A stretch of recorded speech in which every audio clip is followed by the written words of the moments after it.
Es un auténtico honor presentar a nuestro invitado hoy, Dr. Paul Clayton.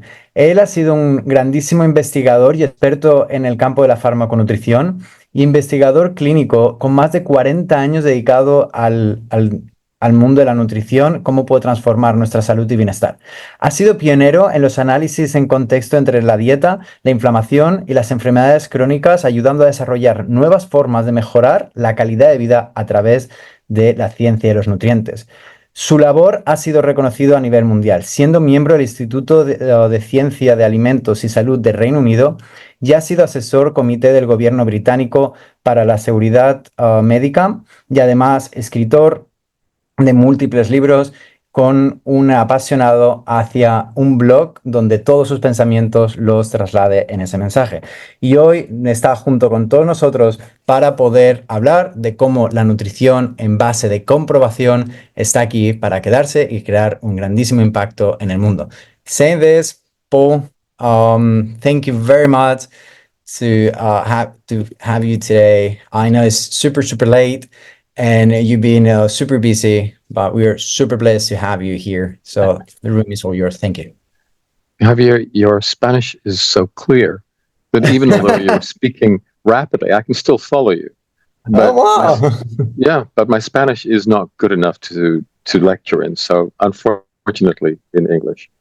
Next time we can do it in Spanish. No.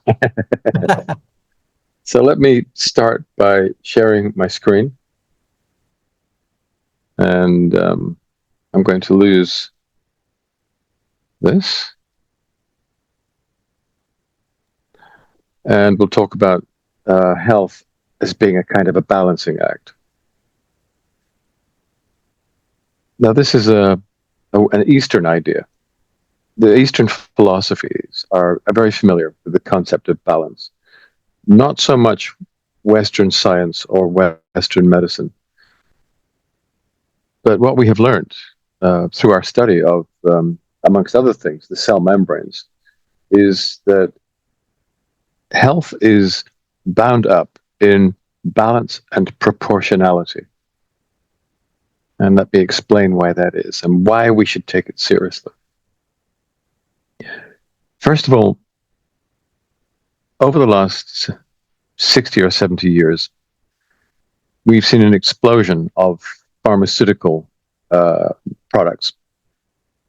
But during that same time, public health has got much worse. Drugs are not the answer. And this slide explains what is going wrong. This is the results of national health surveys that have been carried out in the United States at different times. And on the left, those three columns show the percentage of adult Americans with a single chronic disease.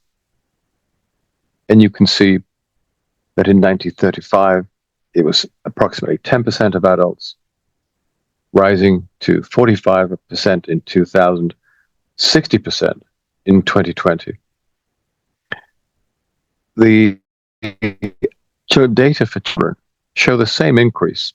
In 1935, the numbers of children with a single chronic disease were less than 3%, we think close to 2%. In 2020, they had reached 40%. So the population is getting more unhealthy. And if we look at those people who've got more than one chronic disease, that's the three columns on the right, you can see the same increase. So we are seeing more patients now with multiple conditions who require multiple medications, very complicated to treat, very expensive, very labor-intensive. Which of these specific diseases are increasing? Why are we becoming more sick? Well, many conditions are becoming more common. They're becoming not only more frequent, that is, we see more cases per 100,000 population. We see them occurring in younger and younger patients. This is an alphabetical list. It goes from A to G, and so you already know it's not complete. Here are a few more. This is not a complete list either. People are getting sicker, and they're getting sicker younger in very many ways.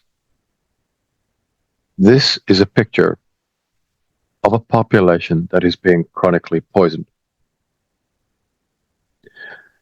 This is affecting us in many other ways as well. We are so compromised, so intoxicated by the modern environment that it's actually making us less intelligent. This is a meta-analysis looking at studies between 1950 and 2025. The rest is a projection, a future projection. And the data indicate that since 1950, we have lost an average of 15 IQ points. In fact, if you go back further than 1950, if you go back to 1900, it looks as if our decline since 1900 is probably more like 20, possibly even 25 IQ points. That's a lot.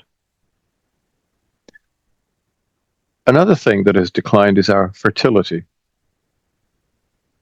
This is another meta-analysis looking at sperm counts. This is very well known. And what this shows is that in most populations, sperm counts have declined by almost 2/3 in the last 50 years. So we're becoming less intelligent, we're becoming less fertile, and we're becoming sicker. What is wrong with this picture?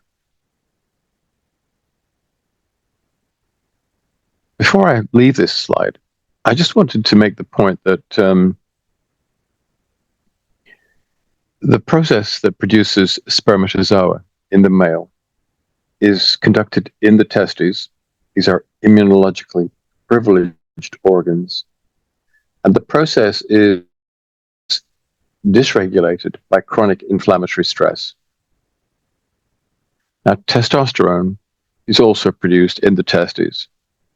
And the same chronic inflammatory stress that reduces the testes' ability to form spermatozoa also dysregulates testosterone synthesis.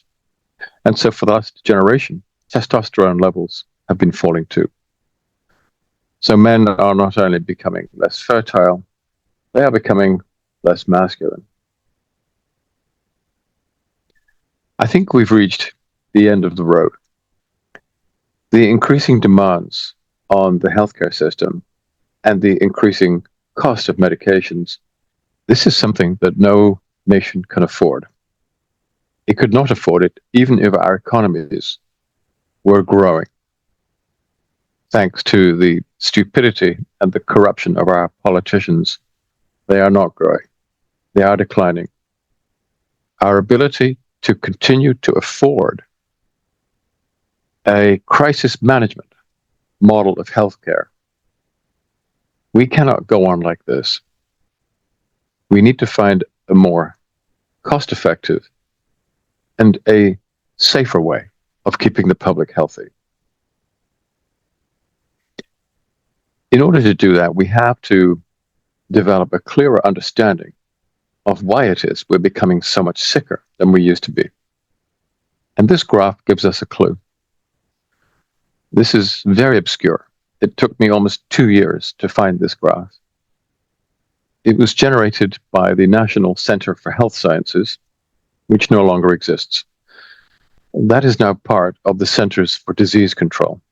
And what this graph shows is how the way in which we die, the ways in which we die have changed. Now, the two solid lines at the top of the graph, those record deaths per 100,000 of infectious disease. In this case, we're looking at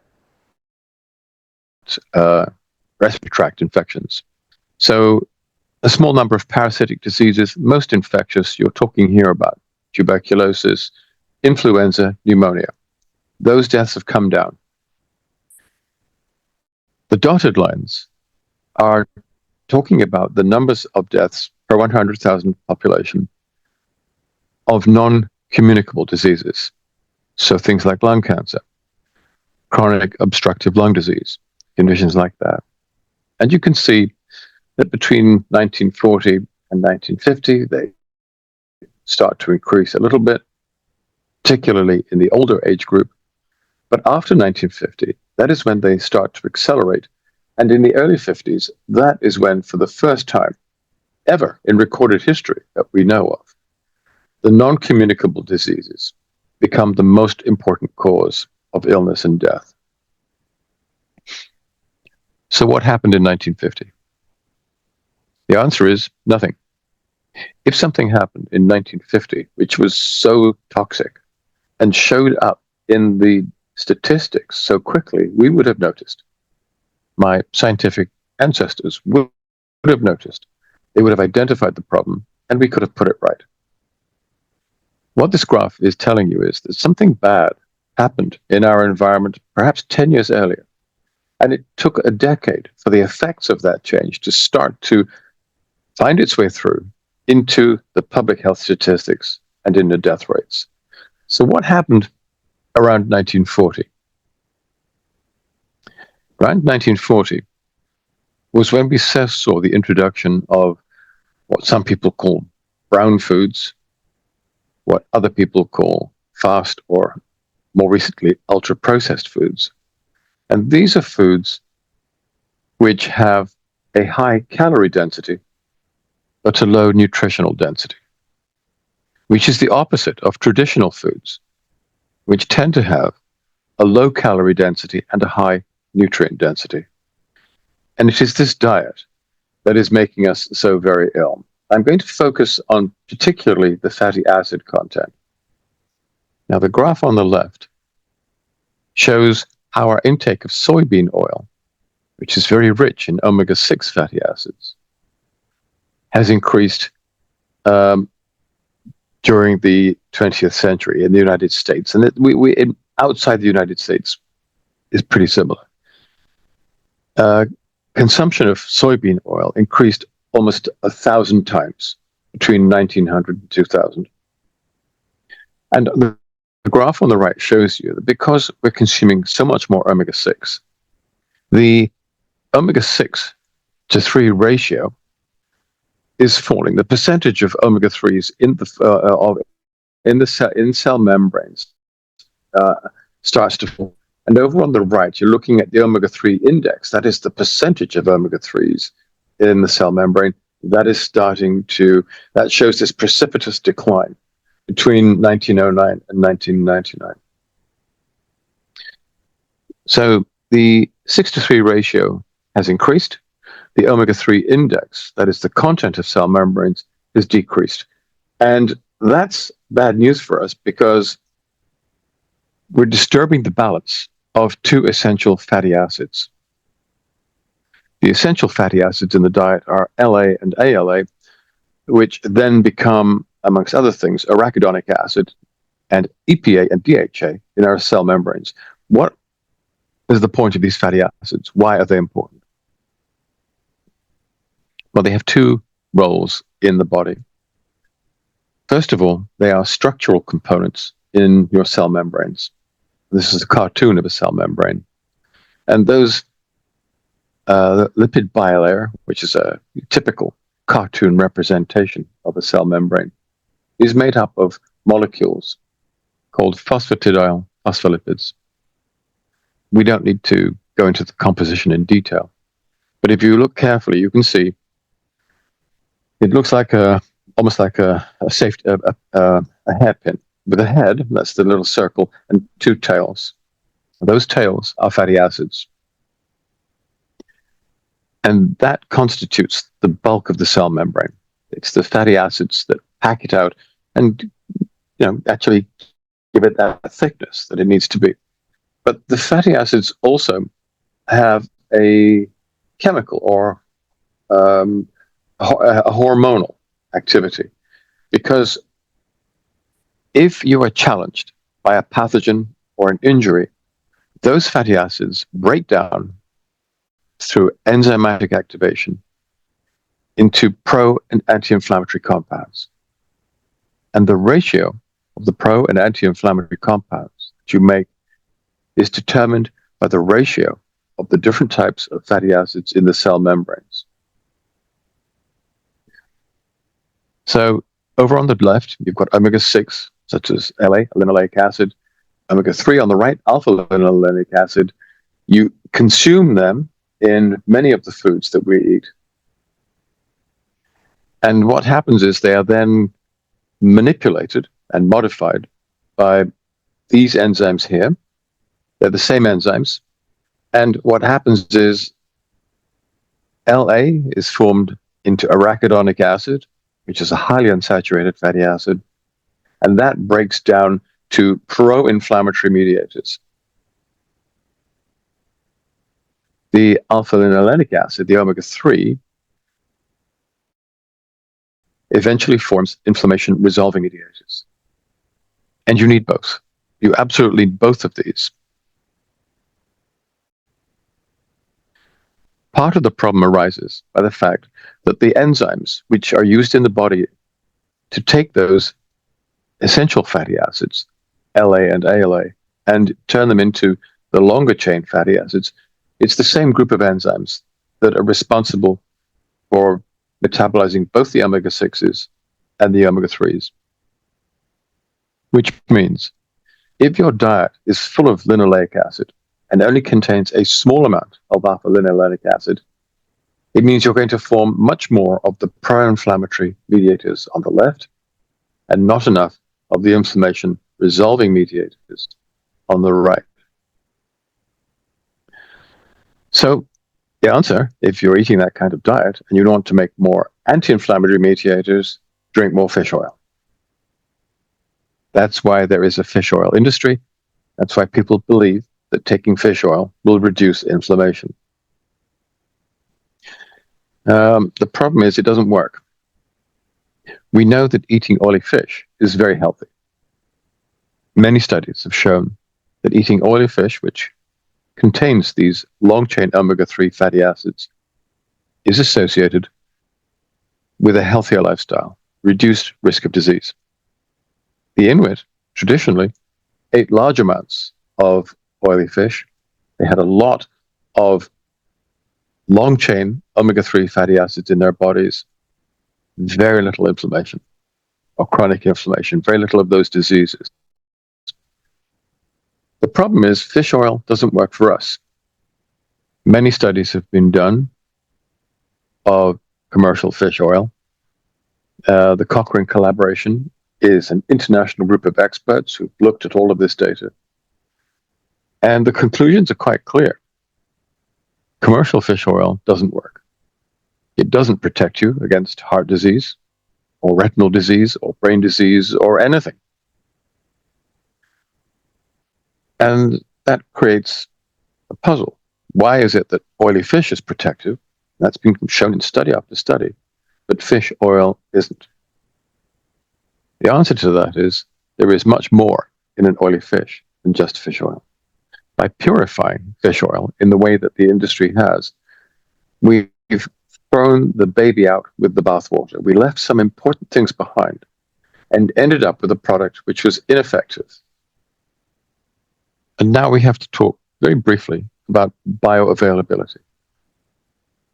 Now, if you eat oily fish or drink fish oil, the omega-3 fatty acids, the long polyunsaturated fatty acids, will get into the bloodstream. It doesn't matter what form you take those fatty acids. It could be free fatty acids, triglycerides, esters, doesn't matter. You can absorb them into the blood, that's easy, there's no difference. But that is not where those fatty acids are active. They only become active once they have been incorporated into your cell membranes. And that's what we call secondary bioavailability. If you're using commercial fish oil, the secondary bioavailability is terrible. The fish oil, and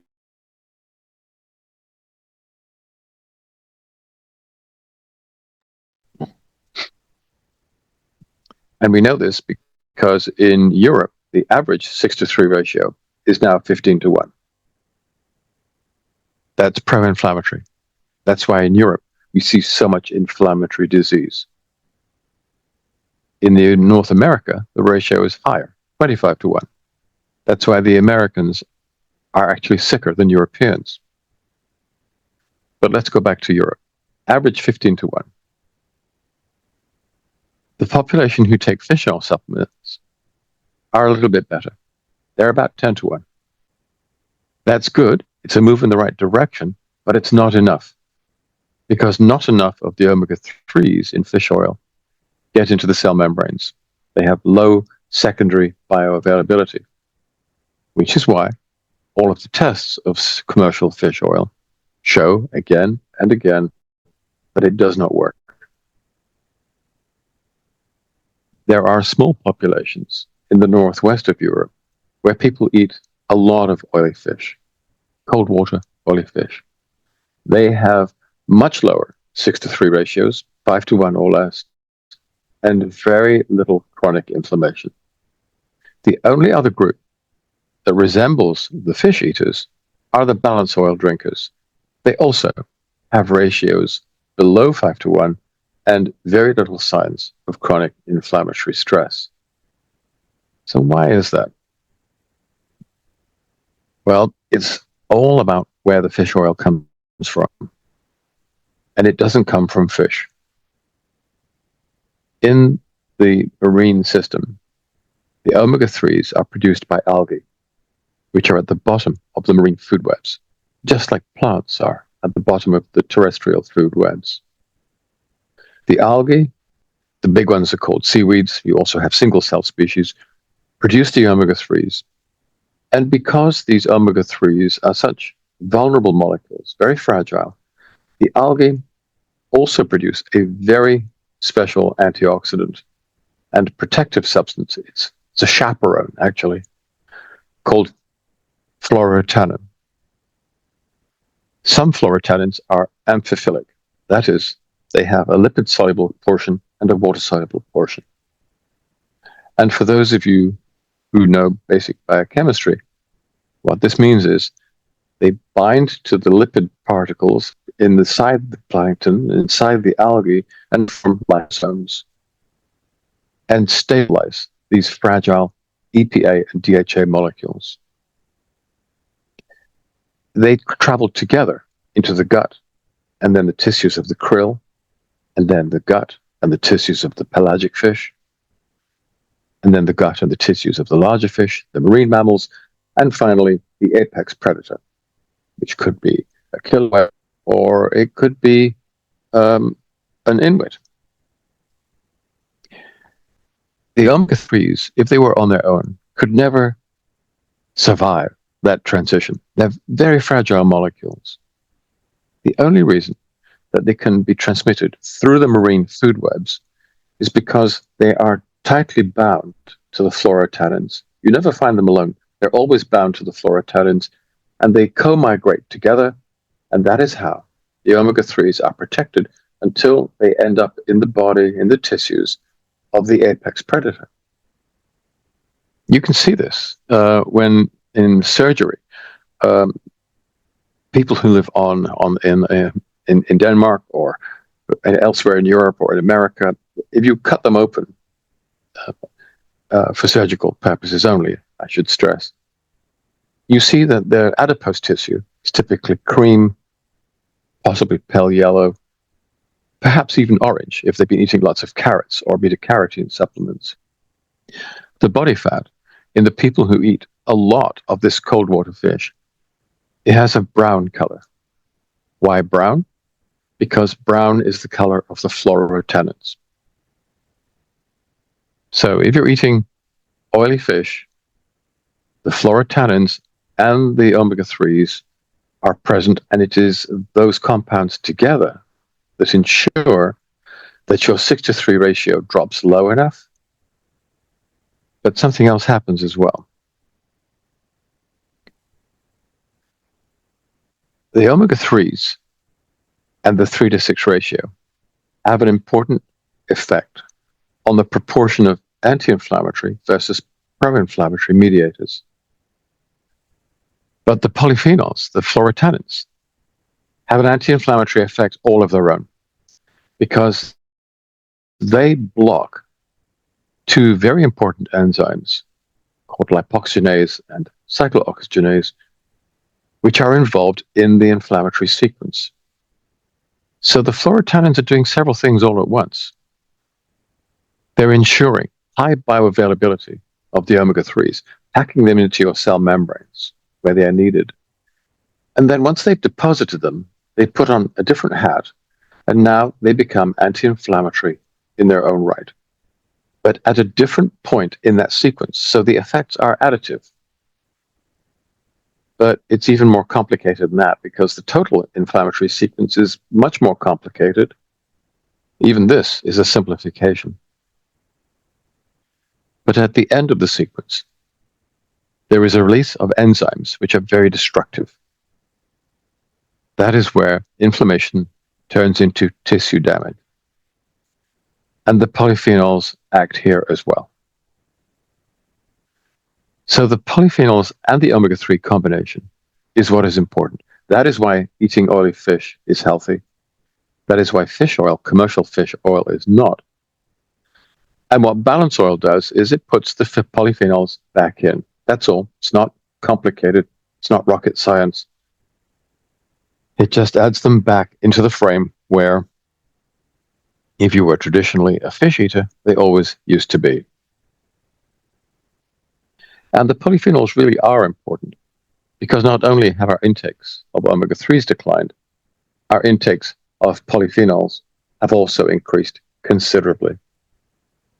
The best calculations that we have suggest that polyphenol intakes have fallen by about 90% in the last century and a half. So the omega-3s have gone, the polyphenols have gone. No wonder we see so much chronic inflammatory stress. And the point of balance oil and the balance test is, first of all, just find out, do you need omega-3s and polyphenols? If you don't, if you have a good test result, congratulations. You're eating a healthy diet. You don't need us. Here's your money back. You shouldn't have paid for the test in the first place. I think that it's not just adult consumers we have to concern ourselves about, but particularly the next generation. I showed you a slide which indicated that intelligence is decreasing. There's more signs of brain damage. Children on the spectrum are increasing. Now you think of ADD and ADHD, but there are many other conditions which are now considered to be on the spectrum. In other words, neurodevelopmental, which means they are the result of errors being made in the growing brain, in the uterus, and in the first year after birth. The neurons which are growing and developing are not getting to the right place. They're not following the map. What we now understand is that there are various things which can interfere with the correct mapping, and one of them is chronic inflammation. So it's not surprising that all of these conditions are increasing. And just to let you know what they are, if you're not familiar: IED, intermittent explosive disorder; ODD, oppositional defiant disorder; CD, conduct disorder; and more recently, schizophrenia has been reclassified as a late onset spectrum or neurodevelopmental condition. I've had many discussions with my colleagues and with therapists who say, well, neurodiversity is a good thing. And I agree. There's room for many different ways of being in the world, of perceiving the world, of communicating with the world.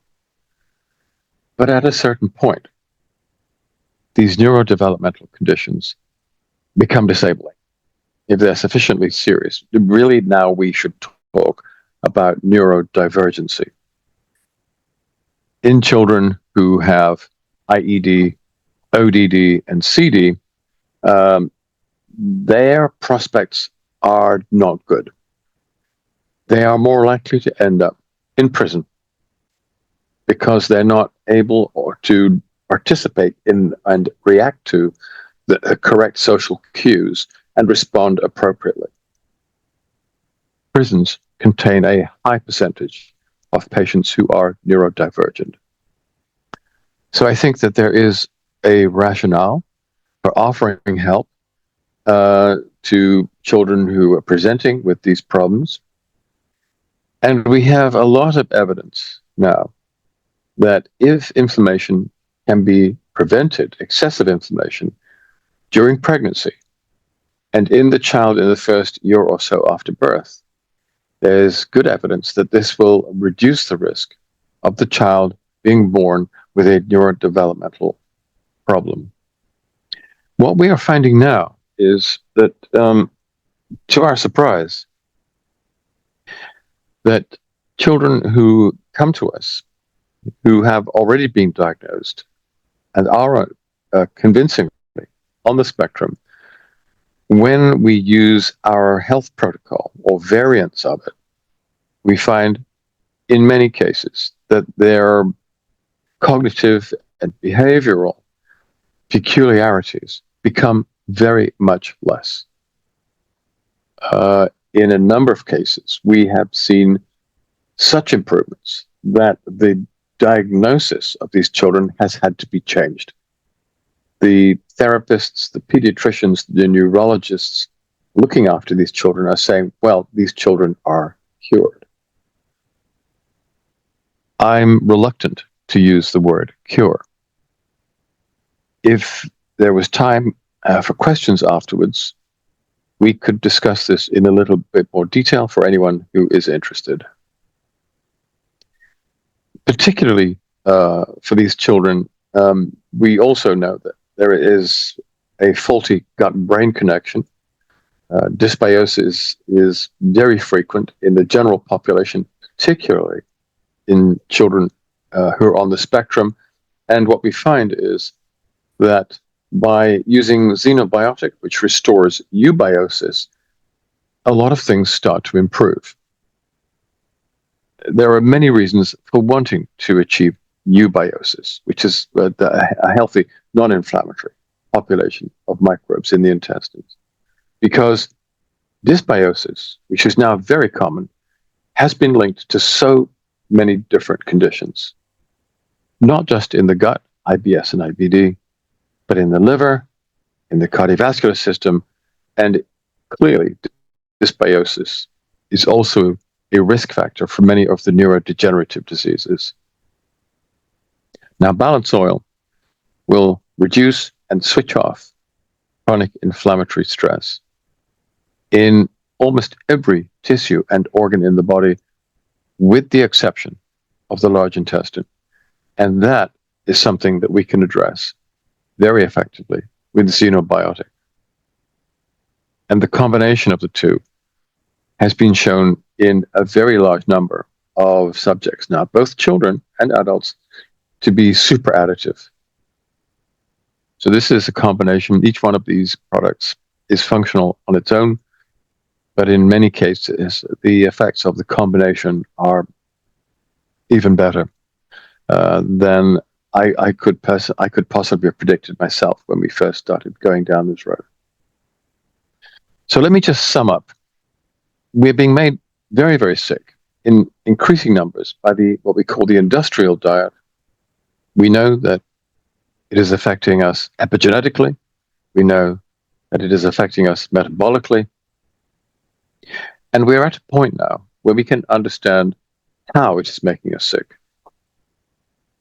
It is making us sick by causing chronic inflammation, dysbiosis, type B malnutrition, and glycemic mismatch. We don't have time to go into malnutrition and glycemic mismatch in much detail, but again, we can address this during the questions if there's time for that. But what we find is that now that we have identified a relatively small number of drivers, for the first time, we can start to consider antidotes. We can neutralize these drivers, and we can do it very easily.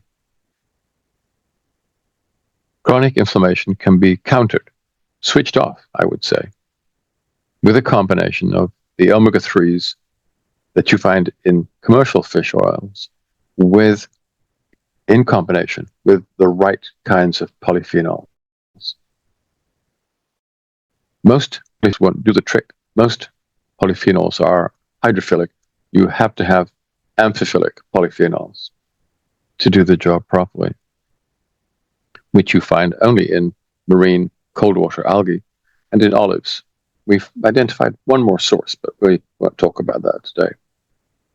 Dysbiosis, we can rectify that with a very carefully calculated time-release blend of fermentable fibers. Again, we can address that in questions if you want.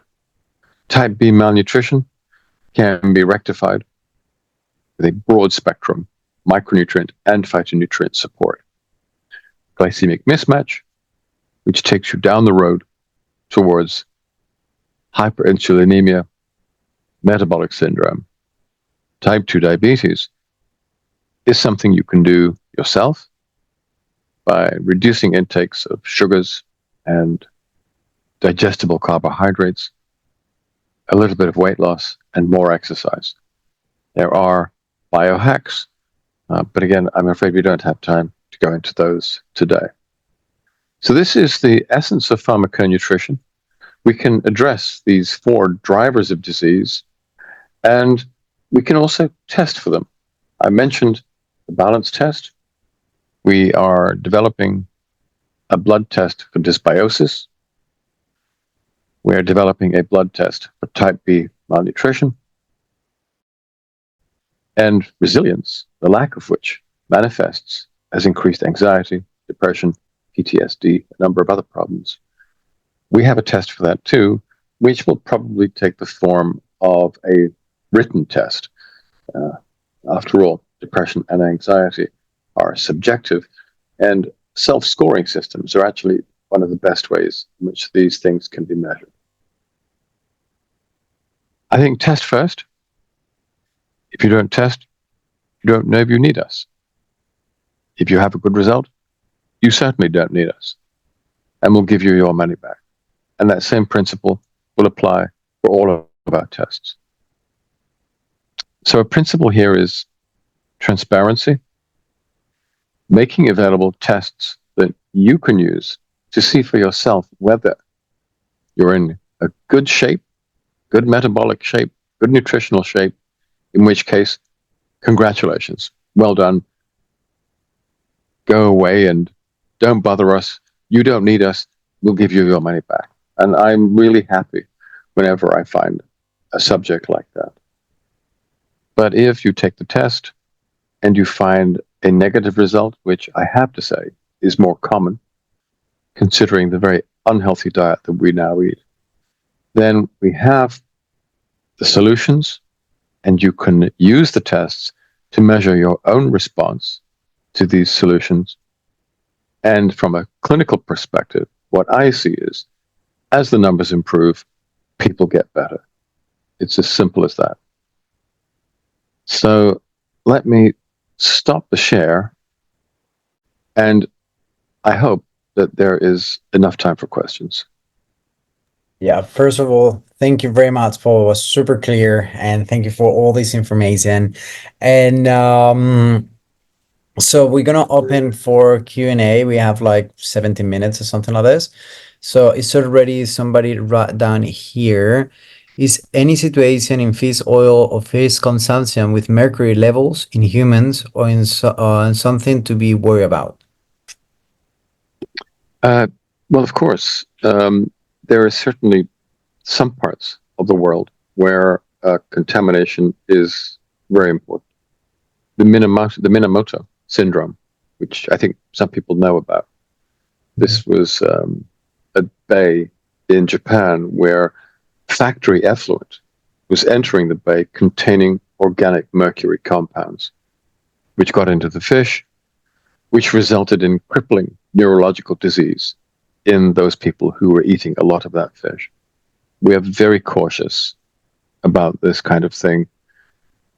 The fish that we work with are pelagic fish, that is, low on the marine food web.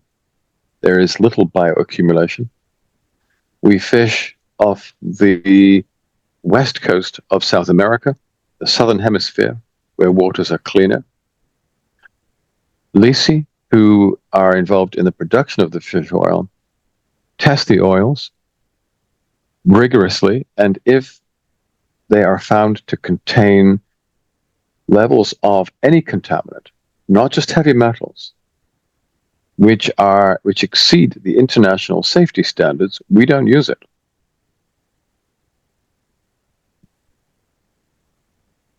Awesome. Also, they have another one here.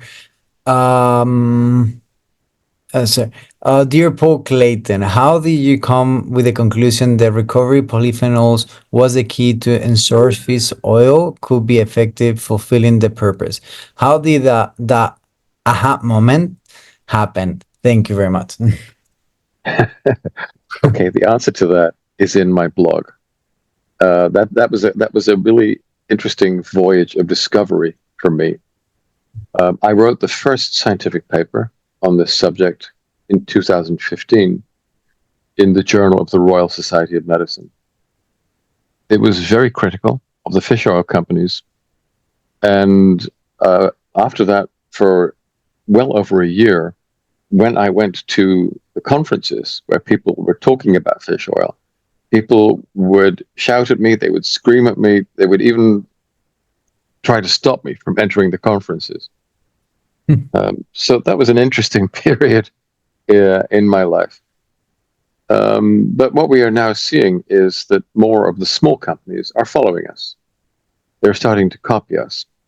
It's difficult for the large companies to do that, because if they were to change, if Muller, for example, was to stop selling Muller Tran, which doesn't contain polyphenols, and they said, oh, we now have a better version, the consumers who've been using their products for years would feel, understandably, that they had been cheated.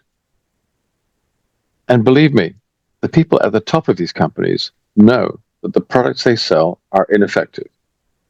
I've been in and around this area for decades.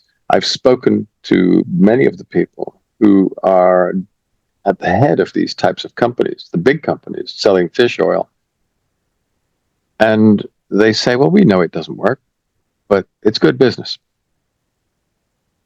I think that they should be forced to reformulate, or they should be put out of business for selling under false pretenses.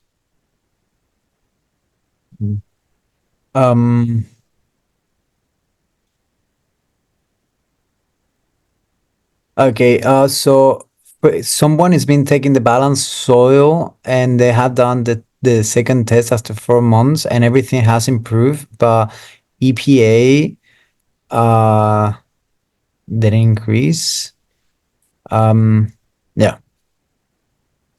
So that's kind of the question. Okay. Yeah. So what EPA didn't increase? Okay, there's a good question about FODMAP diets. Can we jump to that one? I didn't see that one. Maybe they wrote it directly to you. Oh, yes.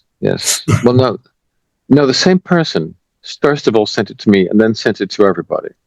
Oh, this one they say suffer TOC. No. Okay. No, the person is Ivan Glitz. Ivan Glitz. Tolentino. I haven't seen that one yet. Okay. Yeah, Well, if you can read it and then that way they can translate it, the question, and then you can, go for that one. Oh, yeah, here. Hello, what is your recommendation with synbiotic for a person who only can consume low food map prebiotic food? I got it. okay. People who are eating who are on the FODMAP diet should not eat xenobiotic. They can't. What they must do instead is to alleviate or treat the bacterial overgrowth of the small intestine. And you can do that using antiadhesins. So in the same way that, for example, there are certain compounds, L-mannose, for example, is an antiadhesant in the urinary tract, there are other sugars which act as antiadhesants in the small intestine.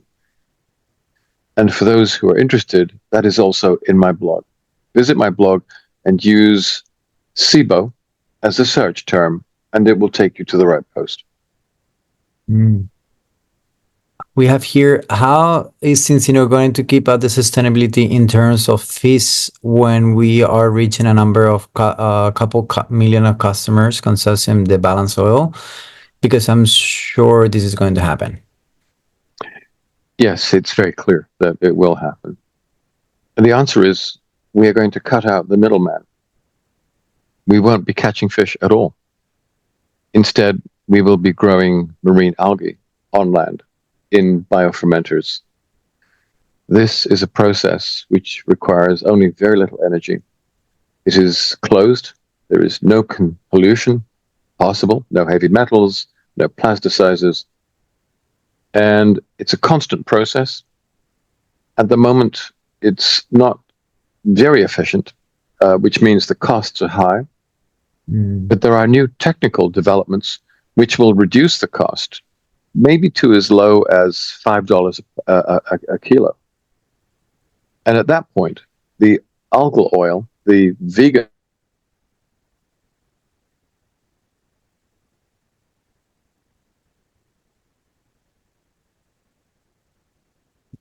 Amazing. That's a good one. It's possible to avoid dysbiosis with the prebiotic kefir kombucha. It's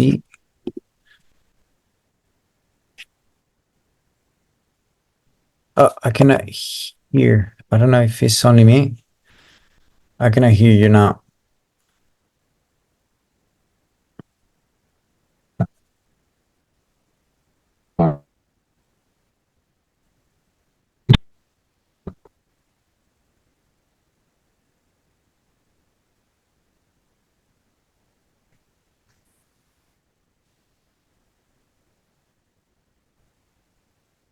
Parece que hay algún problema técnico. Ya me informó que estaba teniendo unos problemas en Turquía con la conexión y que estaban arreglándolo esta tarde, así que lo han arreglado, pero menos mal que esto ha pasado solo en el momento de las preguntas y respuestas. Y no ha pasado antes, en medio del webinar. Mientras tanto, mientras va solucionando esto, quiero informar también antes de nada, también enhorabuena a todos por estar aquí, podernos informar y conocer más sobre estos grandísimos productos y lo que estamos haciendo con la salud a través de los protocolos de Cincino. También recordar que la próxima semana, a la misma hora, vamos a hacer una formación en exclusiva con Paul Clayton para profundizar más en estos detalles. Esto sí que es muy específico, así que sobre todo para aquellas personas que quieren profundizar muy bien sobre cómo funcionan las cosas y profesionales entender más la clave, cómo llevar esto a lo mejor a campo de consultas. Vamos a ver si se conecta, y si no se conecta, hay muchísimas preguntas y muchas muy buenas por aquí que no sé si les vamos a poder hacer llegar, pero si no, lo que podríamos intentar es si podríamos recolectar las máximas preguntas posibles, podríamos pasarlas y a ver en el mayor brevedad posible si pudiésemos tener respuestas de ellas. Así que de momento no parece que la conexión le va a ir mejor. Vamos a esperar unos minutos, pero si no, vamos a intentar recolectar el máximo de las preguntas, como está diciendo, para poderles hacer llegar lo antes posible. Creo que me acaba de escribir. A ver, aquí.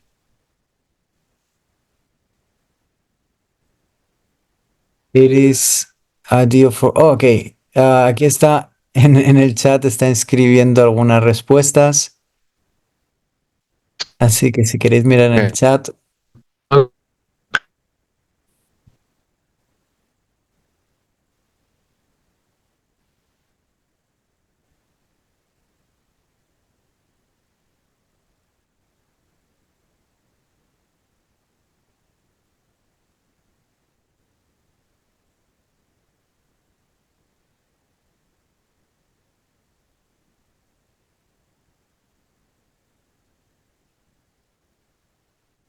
Vale. Bueno, parece que la conexión no le va mejor muy bien. Pues nada, chicos, otra vez quiero recordar que el próximo miércoles vamos a tener esa formación exclusiva para los profesionales de dentro de los equipos. Así que aprovechar ahí para todos los que ya son profesionales, miembros de equipo, que quieran conocer más cómo poder usar estos productos. Va a haber esa formación. Dicho eso, espero que hayáis podido disfrutar. Vamos a intentar poder llegar a las preguntas a Paul. Un abrazo a todos y que tengáis una grandísima noche a todos. Hasta luego.